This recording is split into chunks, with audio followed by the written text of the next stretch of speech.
Medical Amir заманбап жабдуулар менен жабдылган медициналык борбор. Биздин борбордон сизге керектүү дарыгерлердин баарын таба аласыздар. Ар кандай ооруларга карата анализ тапшырып, дарылансаңыз болот. Бизде үй бүлөлүк дарыгер, хирург, гинеколог, проктолог, травматолог, невролог, стоматолог, педиатр, терапевт, пластикалык хирург, флеболог, уролог, дерматолог, аллерголог, лор, ошондой эле клиникада геморрой, сүннөткө отургузуу, паховая грыжа жана пластикалык операциялар жасалат. Бала күтүп жаткан энелерди көзөмөлгө алабыз. Бүт ооруларга жана кош бойлуулук боюнча УЗИ өтө аласыздар. Биздин дарек метро Мариино, Новочеркасский бульвар 51. Метродон болгону 2 минуталык жол. Байланыш телефондору +7 905 752 42 84. +7 967 108 40 84. Ооруга асыл мекендеш.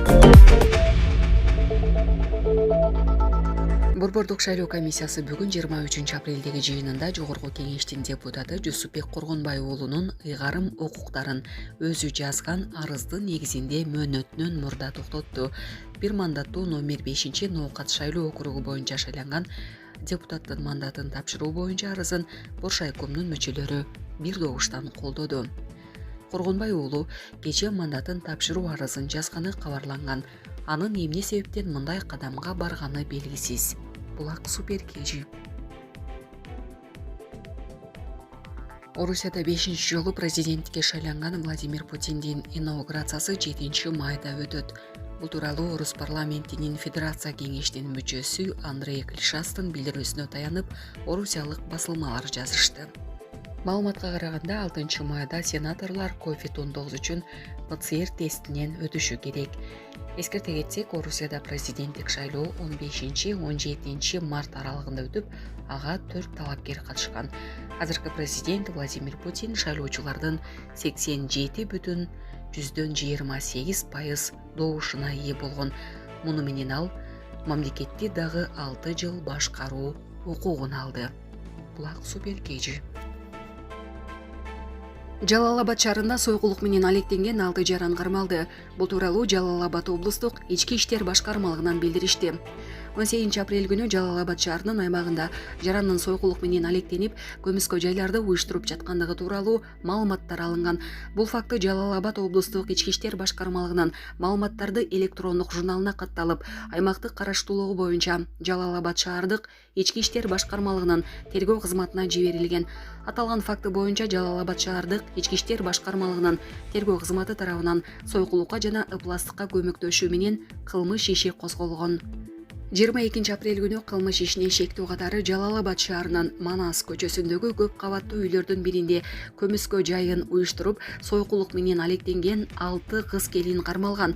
Алар Жалал-Абад шаарынын 47 жаштагы тургуну, 29 жаштагы Ош облусунун 37 жаштагы тургуну, 35 жаштагы, 32 жаштагы, 38 жаштагы тургундары экендиги такталган. Учурда бул кылмыш ишинин алкагында тергөө амалдары жүрүп жатат. Булак сереп кежи.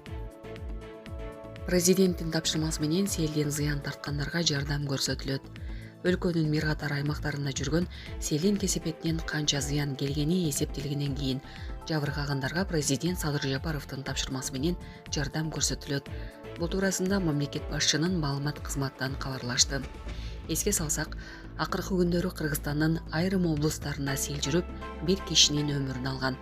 Маалымат кызматтан селин кесепетинен турак үй, короо жайларга зыян келгенин, бирок бул масштабтуу мүнөзгө ээ эместигин, анын кесепетин жоюуга тийиштүү түзүмдөрдүн, министрликтердин күчү, техникалык каражаты жетиштүү экенин белгилешкен. Президент Садыр Жапаровдун тапшырмасына ылайык селдин жүрүшүнөн келтирилген зыяндын көлөмү өзгөчө кырдаалдар министрлиги тарабынан такталып чыккан соң жарандарга тийиштүү жардам көрсөтүлөт деп айтылат маалыматта. Өзгөчө кырдаалдар министринин орун базары Урматбек Шамырканов Кыргызстанда дагы эле сел жүрүү коркунучу бар экенин Спутник Кыргызстан маалымат борборунда өткөн брифингде билдирди. Булак Спутник кежи. Мас абалында рулга отурган 10 миңден ашуун айдоочу күбөлүгүнөн ажырады. 9 марттан 22 апрелине чейин жалпы өлкөдө 207 айдоочу мас абалында унаа айдаган үчүн айдоочулук күбөлүгүнөн 1 жылга ажыратылды. Бул тууралуу унаа мамлекеттик мекемесинин базасындагы транспорт каражаттарын жана айдоочулук курамдык каттоо боюнча мамлекеттик агенттик маалымдады. Ага ылайык 2023 жылдын 8 мартынан бери 10.163 айдоочу дал ушундай себеп менен 1 жыл бою рулга отуруу укугунан ажыратылган. 2023 жылдын 8 мартынан тартып Кыргызстанда айрым жол эрежесин бузгандарга жаза күчөтүлгөн. Мисалы, мас абалында рулга отургандар 1 жылдан 3 жылга чейин айдоочулук күбөлүктөн ажыратылат. Биринчи жолу мас абалында унаа айдап жүрүп кармалган айдоочунун күбөлүгү 1 жылга, кайталанса 3 жылга алынат. Айдоочулук күбөлүгү жок машина айдагандар 7 күнгө камалып, 1 жылга рулга отуруу укугунан ажыратылат. Жол эрежесин 3 жолу кайталап бузган бир катар айдоочулар кайрадан сынак тапшырууга жөнөтүлөт. Булак Азаттык.